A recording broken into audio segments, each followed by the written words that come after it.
Welcome, Roast Nation. It is another Prime Roast, and I'm here with Angie, Wong. We're going to have some fun today because Donald Trump had a lot of fun with the South African president, Cyril Ramaphosa, at the White House. Boy, he's been chomping at the bit to talk to that guy, hasn't he? Yeah, what is going on in the Oval Office? It seems like it's like the new roast room. Maybe we should be recording Prime Roast from the Oval Office because that's exactly what Trump has been doing with all the world leaders he's been inviting over. We're going to get a little worried he might be roasting us after that. I'm going to talk about my large nose, and then we'll just go downhill from there. You'll be okay. I'm just going to be the one that gets roasted. Yeah, he's always been a gentleman with me, but I'm sure he'll find something because it's entertainment for him. But hey, before we get started, I want to bring on a very, very special guest that we have on today who's joining us, and that is Dudley Brown. He is the president and founder of the Rocky Mountain Gun Owners Association, as well as the second largest gun rights group, which is the National Associations for Gun Rights. Thank you so much, Mr. Brown, for joining us. Yeah, thanks for having me. Glad to meet you too. Yeah, no, we got a lot to get into, especially what we were just discussing over at the White House and Donald Trump. I don't know. All of this is like, I'm trying to figure out what the plan was there. Like invite the guy over, fly over from South Africa just to kind of like talk to him about, all the various things that's been going on over there. Like, what is the goal? Honestly, like, is it to do more trade? What was the purpose of that trip? There are a lot of reasons for that, and the main reason is he's pretty much touring a lot of these nations in the Middle East, Africa, and around. Some of them are productive nations, like oil-producing nations, and of course, rare earth-producing nations, mineral-producing nations. And he also wanted to bring this guy in to tell him, hey, we don't like what's going on. Can you do something about it? No, actually, go do something about it. I believe that's important. Somebody has to confront somebody else or all these other people, these other leaders who are allowing things like the, again, I'm going to say it, the ethnic cleansing, if you will, or the attempted ethnic cleansing of white farmers in South Africa. And I think part of it is he's got to reset the table that both, 2 terms under Barack Obama and 1 term under Joe Biden have ruined, and so he's certainly being forceful. I think you're right. He's bringing these leaders in and kind of roasting them and trying to get them in negotiating positions, and there's a little bit of posturing, or more than a little, which is normal. You expect it. He's pretty good at that. So. Well, let's watch what happened here in the Oval Office earlier this week. And yes, he did the same thing with Zelensky. He did the same thing. The idea is, I like the idea that he does this in front of reporters to show people, hey, this is real. I'm being transparent here. So let's watch this. Mr. President, what will it take for you to be convinced that there's no white genocide in South Africa? By the way, that's a loaded question. As a longtime broadcast journalist, this woman just told the president there's no genocide without any real evidence that there's none. Well, I can answer that for the president. He's going to answer it for the president now. Look at Donald Trump. All right, whatever you want to do. But no, seriously, I'd rather answer. Our president will respond to you. By the way, notice that Cyril Ramaphosa is dressed like Donald Trump. No, he's not. Yes, he has got the red tie, the black suit. Yes, he's dressed like Donald That's Trump. Political dress. It's all Brooks Brothers, right? Just something I noticed that is he did the red tie, and I'm sure he did that for a reason. Yeah, but he does look good in the red tie. It will take President Trump listening to the voices of South Africans, some of whom are his good friends, like those who are here. When we have talks between us around a quiet table, it will take President Trump to listen to them. I'm not going to be repeating what I've been saying. I would say if there was Afrikaner farmer genocide, I can bet you these 3 gentlemen would not be here, including my Minister of Agriculture. He would not be with me.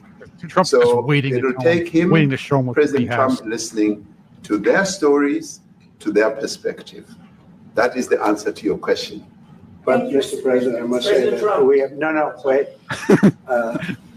Here it We have comes. thousands of stories talking about it. And we have documentaries, we have news stories. And that, is Natalie here? Somebody here to turn that? I could show you a couple of things. And it has to be responded to. Yeah, sure. Let me see the articles, please, if you would. And turn the lights down. Turn the lights He's down doing it. and just put this on. It's right Look at behind the you. big smile on Ramaphosa's Yeah. face. Turn the though. lights Like, down. This parliament can do Fire that guy. with or without you. People are going to occupy land. Love it. We require no permission from you, from the president, from no one. We don't Just care. chaos. We can do whatever you want Yep. to do. Who are you to tell us whether we can occupy land or not? We are going to occupy land. South Africa occupy land. That's who we are. Whatever we want to do, what can we do? And look at Ramaphosa. He's smiling. He's like, it's almost like he's enjoying watching this. Like, I'm just going to tell him it's not happening here, but it is. Why does chaos always follow Trump? Yeah, well, he thrives in chaos. He Fair does. enough. He really He does. is a It's chaos tactic. agent, and I won't say it's 5D chess. I don't actually believe that, but that is personally who he is, and he is not the president who sits down with a folder and intel and reads through the briefs.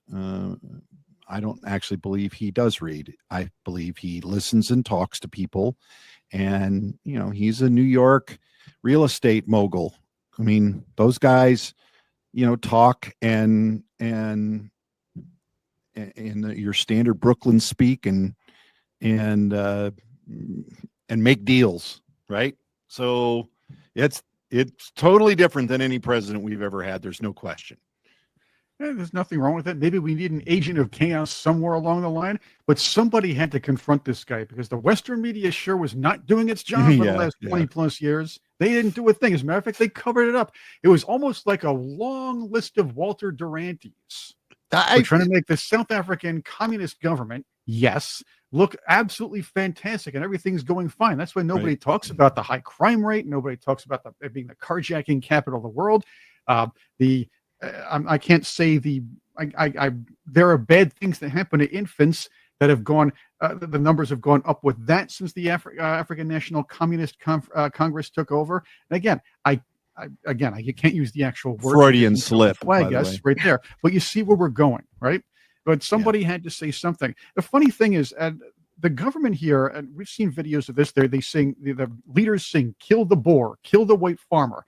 This president laughs everything off, saying, no, it's not happening. Don't worry, it's not. This is government-sponsored terrorism of white farmers. They need to come here to seek asylum. Some of them already have. And by the way, Dudley, you run one of the largest Second Amendment advocate groups in the nation.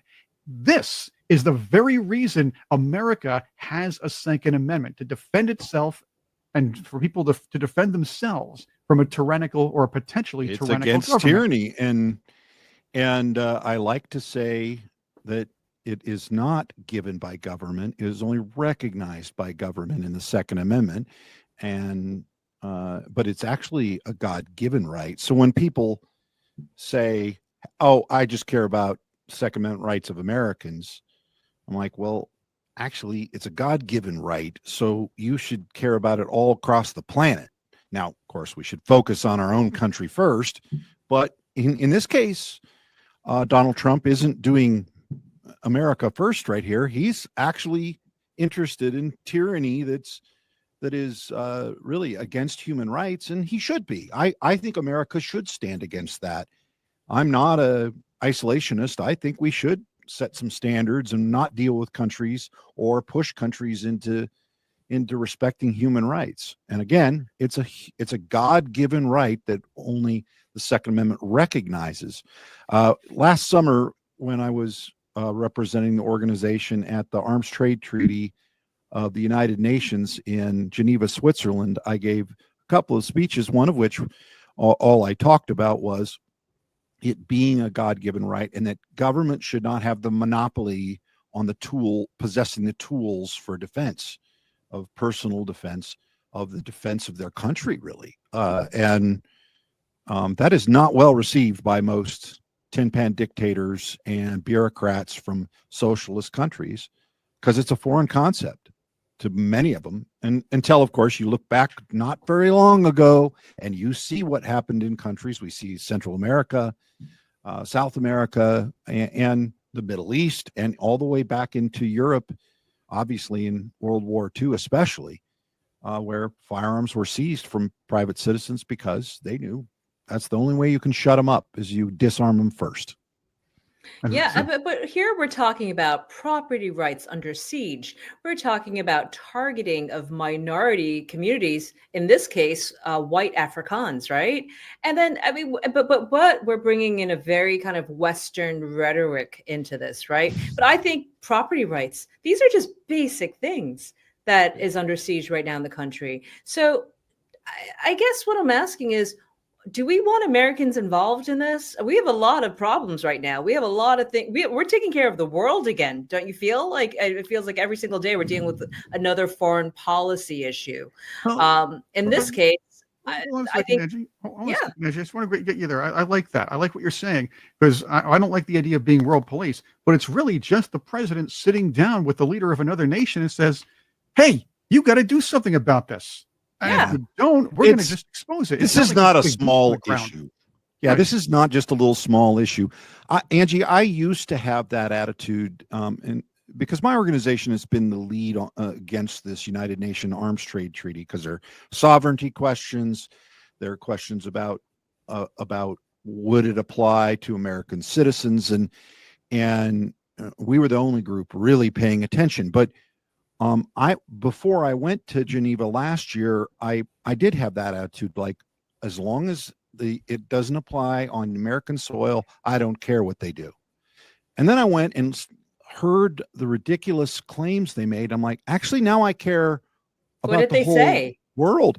Well, they were talking about things like gender-based violence, and that was like it was this little virtue signaling that they were all using, talking about gender-based violence and how we have to stop gender-based violence. And of course, my response was, well, how do you stop gender-based violence when it's the government, armed government agents, military and police, who are raping women in places like Ghana? And there is only one solution to that. You must allow citizens to have those firearms and shoot those people in the face when they are committing these kind of acts. And of course, that was responded to with this horrific look. And they want to change the culture in those countries. And I say, I was arguing with them, saying, that's like saying it's raining outside. Instead of getting an umbrella, you're going to try and sit down and figure out how to change the weather. You're a moron if you actually think that makes sense. It doesn't make any sense. Human nature is human nature. When there's war, when there's chaos and uncertainty in countries, and yes, bad people will do bad things, and the only solution really is they get shot in the face. So what do you think Trump's recourse after this meeting will be, right? Is he going to go back to Congress and be like, we need to cut them off. We need to stop, not that he would even go to Congress. He would probably sign an executive order. If you're asking me to predict what Donald Trump is going to do, I mean, I have a difficult enough time predicting what Donald Trump will do, both in the first term, and that is why I have gray hair. And the second, and now in the second term, which has been much, much better on the issues I work on. But yeah, it's very difficult even on one issue. I don't think Donald Trump knows what he's going to do 3 days from now. So he is a chaos agent. In some cases, it's great. In other cases, I'm not a big fan of it.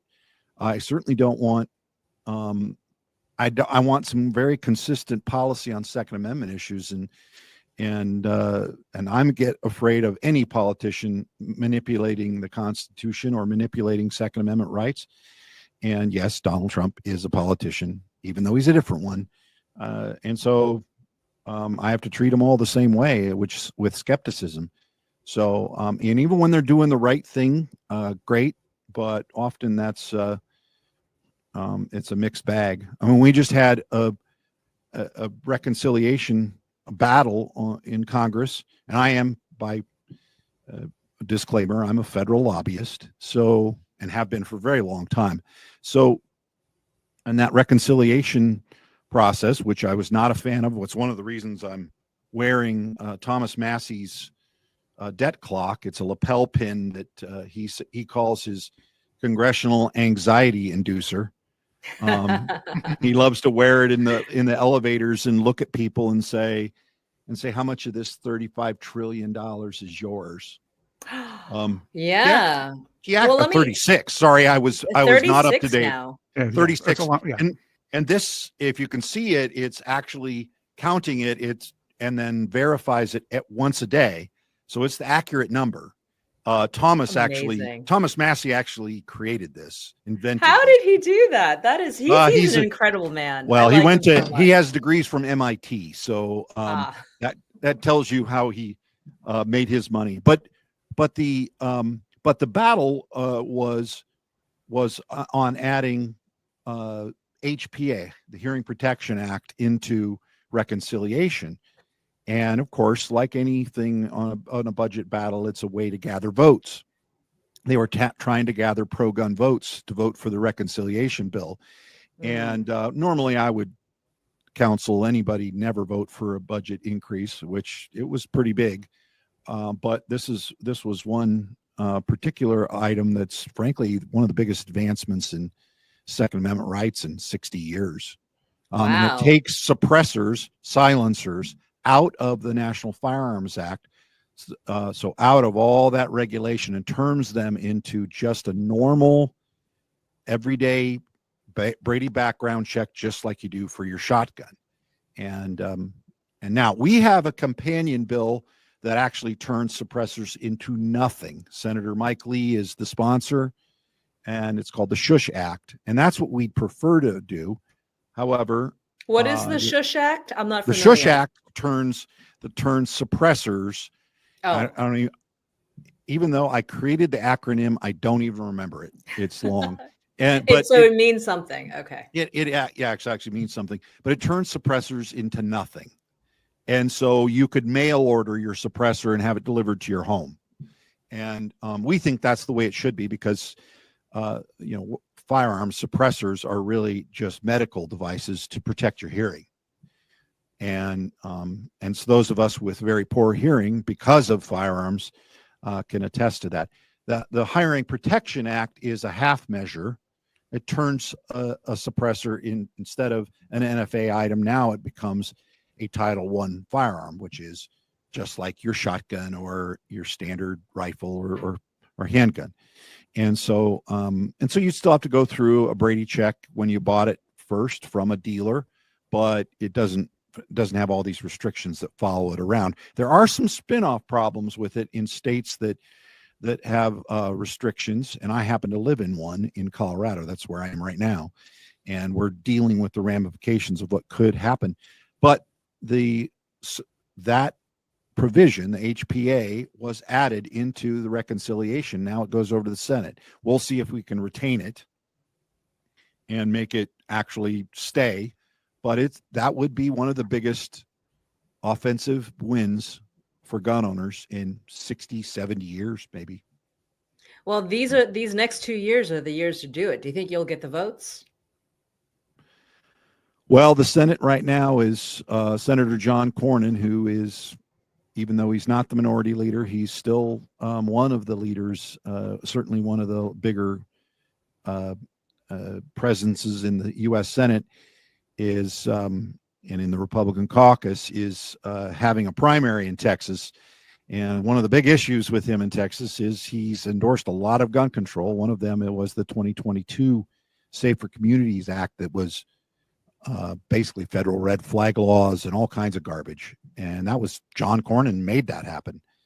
And So I guess you're voting for Ken Paxton then. well, Not that you're I, voting, but I don't live in Texas, but we have a federal PAC, and we're certainly considering endorsing in that race. We almost certainly will in that primary. And so, but Senator Cornyn is trying very hard to earn back gun owners' votes. And so, it's funny how when they feel the heat, they see the light. So it's not that he changed his mind; it's that he is now facing a very difficult election in front of him. In fact, even his own polling firm, the Terrence Group, showed he was 28 points behind. ooh. So now there are some wrinkles in that. I thought it was almost certainty that the President Trump would endorse Ken Paxton. Yes. But yesterday it was announced that the GC, the general consultant who will work for Cornyn, is Chris LaCivita. And You're Chris LaCivita kidding. was the campaign manager for Donald Trump in the last election. Was That's the interesting. main driving force. So there's some real wrinkles in the political world. And this is a world that I live in. It's a very odd world.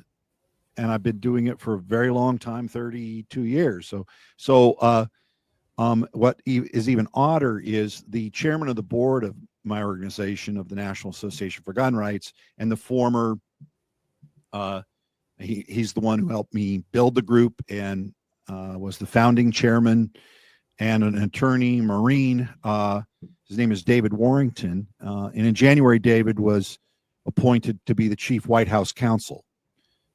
So his That's office quite is in the elevated. West Wing of the White House, and David is certainly, and my understanding is, he's known as the gun guy in the building, and which he certainly is. David Warrington has been very aggressive on Second Amendment issues as the chairman of our group. Of course, he had to resign when he went to work for the White House, but I'm a big fan of David's, and we'll see. So far, we've gotten more pro-gun policy out of Donald Trump in 4 months of his second term than we got in 4 years of his first term. So He's got to rush everything through. I mean, I've been talking to a few of his team and former administrative team as well. They're worried for the midterms. This may be a 2-year presidency. We don't know what happens in the midterms, and we know that Democrats are super aggressive. Right. Historically, though, the winning president loses House seats later on. This is going to be interesting, though, because the Democrats really don't have a good leadership. We can go into this whole thing, but who are the faces of the Democrats right now? Jasmine Crockett, the guy with that Brillo hair that was trying to impeach him, the Alexandria Ocasio-Cortez, Cory Booker, the crazy lady from Connecticut. Al Green. What was it? The bag lady from Connecticut, DeLauro, who Yeah. calls herself the ranking Rizzler. Yeah. I mean, Fetterman. Fetterman is the conscience of that party at this point. I think Ever notice that every day when his brain cells come back from the stroke, he's less and less like a regular Democrat? Yeah. Well, he's definitely different. I am enjoying watching him. Definitely makes for some entertainment. I mean, they have a bench. The tough part is to win the Democrat nomination, you have to be pretty woke. And I don't believe that plays well with the American public now. I think the reason Donald Trump ended up winning was one reason. If I could pin it down to one in 2024, and that was he went out and assailed the woke crowd, and very publicly. And I think Americans got a little sick of the men and women's sports, and that crosses all the old Democrats' lines. No older Democrat can deal with that. So, but the question is whether the older Democrats are voting against him, though. If you notice, a lot of the people that are really latching on to the Democrats at this point are still 70 and ups.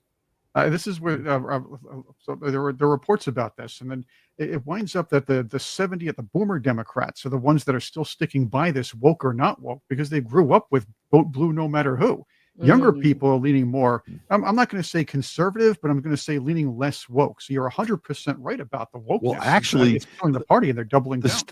The stats I've seen, and it's kind of funny because I have my son is almost 21, and so I hear from him and a lot of his friends is that there's this big gap in the young folks between men and women, that a lot of males in the young age are fed up with that world, and all the women are just still woke, and there's this massive gap. I'm like, this is not going to go well. You want to decrease population in America in 20 years? That's the way to do it. That's it. And that's what's happening right now too. And you're right. I have read those reports as well. And think about this. The wokeness is still rampant in our media. And I want to take it back to what we were talking about before about the white South African farmers. As soon as the news broke out about of what happened with Ramaphosa and Trump, the media just pounced on this. Yeah. This is another reason we should be able to defend ourselves, because the manipulation of the Operation Mockingbird media. Let's go to a couple of clips here. After a group of white South Africans were granted refugee status in the United States, a highly controversial move. That's right. And just moments ago, President Trump repeated an unverified claim that they have been subject to genocide. There you go. Unverified, making sure they stick these little words in here. Let's go to this MSNBC commentator. Oh boy. History books today from Donald J. Trump. An astonishing display from him in the White House today. Donald Trump meeting with the president of South Africa and attempting to ambush and humiliate that leader inside the Oval Office. Oh, ambush and humiliate. No, he's attempting to bring up something that's happening in the guy's country as a concerned leader. The guy had to bring in people from his own country, and the guy's pretending nothing's going on. Let's see what the British reporters think. Here's one from the BBC. Earlier this week, there were tense scenes in the Oval Office between US President Donald Trump and his guest, South Africa's leader, Cyril Ramaphosa. Well, Mr. Trump says Mr. Ramaphosa's government has been carrying out what he has described as genocide against South Africa's white farmers. Well, our correspondent in South Africa, Pumza Filani, went to the area which Mr. Trump says was proof of this genocide, and she fact-checked it. Let's have a look. There you go. Fact-checked it. I did watch the report. We don't need to go through the whole thing, but she cherry picks a couple of people who say, oh, no, that's okay. Well, it's not so bad here. The fact is, we have to defend ourselves not only against a tyrannical government, but an Operation Mockingbird Western media who is trying to manipulate us into believing everything that the established globalists want us to know. The idea is you cannot, and this is it. They actually are telling us we are not allowed to say anything bad about the communist government in South Africa, no matter what they're doing. Well, some of us are old enough to remember how the African National Congress was using burning tires as necklaces back in the late 80s and early 90s, and as a way to punish their enemies. And so they weren't terribly kind, let's put it that way. So when the communists want to take over, they tend to be a little bit rough. And so there's only one response to communism, and that's to shoot them. Be honest. And the leftists, sorry. I anger so Which gun would you use to shoot them? Yeah. Well, whenever I'm asked, why do you carry a concealed handgun, I say easy, to fight my way back to my assault rifle. So, but if they're worth shooting with a small caliber, they're worth shooting with a big caliber. So, but let's be fair about this. The left, the Marxist left here wants to remove the ability to defend ourselves because they want to take over. They want to control every aspect of our lives. But if they fear the public a little bit, this is back in the day. Yeah, politicians were afraid of the public. They were afraid of being tarred and feathered, or they didn't have to deal with landowners who said, "Wait, you're being unfair to us," or regular people, workers, anybody who says, "Hey, you're being unfair to us. We want to live the way we want to live, and you can't come and infringe on our rights." It used to be they were able to do that. Nowadays, the gun grabbers want to take everything, not because they want a less violent society, but because they want the government to let's just say, be able to put its foot on their necks, just like they do in their favorite communist countries, China or North Korea, if you will. Okay, they might be extreme examples, but look at this. How about the UK? There's an example. It took them about 100 years to take guns away completely, but they manipulated their population into thinking, oh, it would be nicer to have a nicer society, no guns. Now, crime was up after that, and of course, the government's doing whatever they want. They're screwing with their people. Again, that's probably not a nice way to put it, but the fact is they're flooding small towns with illegal immigrants or migrants that they let in. They're arresting people for saying what could be construed as insulting or hate speech on the internet. It's almost like they're a borderline communist party at this point, trying to keep their people from rising up or even speaking badly about the government or their own policies. It's about control. Right. It's just control. No two ways about it. It's about control. You have to remind people our country was founded upon private citizens whose arms were attempted to be seized by the government. And what was their response? To kill them. That's what our response was in Lexington, Concord. And I don't believe, I anger my libertarian friends who don't want us to intervene in other countries, but I'm of the firm belief that we have to oppose the more radical forms of communism all around the world. And frankly, I'd like to ship arms to those who resist. And it's one of the reasons I'm such an opponent of this arms trade treaty. I'm like, no, I want to ship them arms. I mean, in many cases in Ghana, the lady in Ghana they don't make firearms in Ghana. The only way she's getting a firearm to defend her family is by sneaking it across the border or buying it black market. Wow. In other words, illegal guns. So yes, I'm in favor of illegal guns in Ghana. Wow, that's a big statement, sir. Yeah. Wow. Well, no. You're right. How else would you defend themselves? And if someone comes, not even knocking on your door, but knocking down your door, what do? And that's why restraining order. You hold up a restraining order. Oh, because of course the rapist is going to respect that. It's like, here's a piece of paper, you guys. Get out of my house. Yeah, no, that doesn't work. No, look, I would love to continue this conversation with you. And thank you again, sir, for giving us so much of your time today. That was Dudley Brown. He is the president of the National Associations for Gun Rights. Thank you so much for all that you do. And we'll be watching you throughout what is going to be an incredible 2 years. And I do hope that you get your bills passed and that we're going to have more gun rights for Americans, because we do need them. And it has to go down and trickle down to the state by state as well. I just came back from New York City. Thank you very much. Times Square does not allow us to carry guns. So we got to do something about that too. Oh, did you get to see that? Did you get to see that nice statue of Letitia James in the middle of Times Square? I did. Let's take care of this country together, you guys. Thank you again, Prime Roasters. Thank you for being with us for episode 31. And we'll see you next week. Thank you so much, Chris.